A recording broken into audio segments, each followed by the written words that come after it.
The worst, most terrible thing has happened to the lib media today. The economy is going up. GDP went up by 3%, which beat expectations.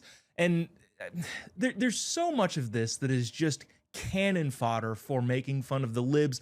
So I've chosen a couple different headlines that I'd like to read you because the lefty media cannot just say, hey, things are going pretty well. It's actually pretty good. The economy is rebounding effectively. It actually beat expectations. They can't just say that. They always have to add tiny little caveats in there.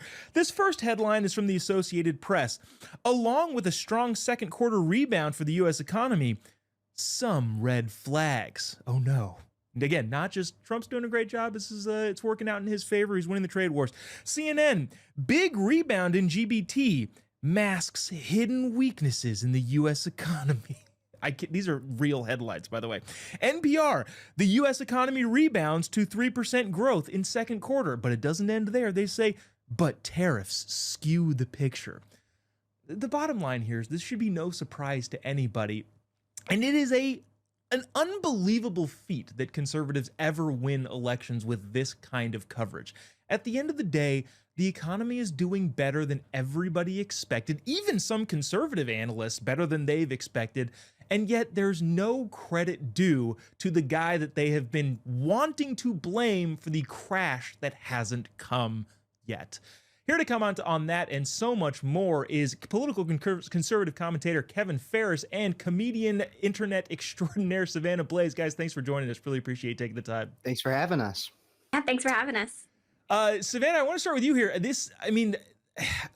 How long do we have to mock the media for headlines like this? Because, oh no, what it started in February, the tariffs are going to ruin the economy, and then it didn't ruin the economy. And okay, well, the economy's fine now, but just wait, it's gonna be terrible.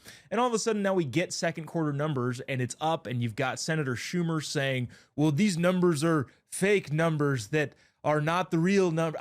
I don't know. When are the American people going to pick up on this? You know, everybody freaked out when Trump slapped tariffs on everything. But now that the economy's rebounding, it's almost like he knew what he was doing. They just hate to admit it. If this were Biden or Obama, they would be praising him. But it's not. It's Trump. People hate Trump to hate Trump, even if it's not true. Sometimes, you just got to rip off the Band-Aid to stop the bleeding, even if the Band-Aid is made in China and got taxed 34%.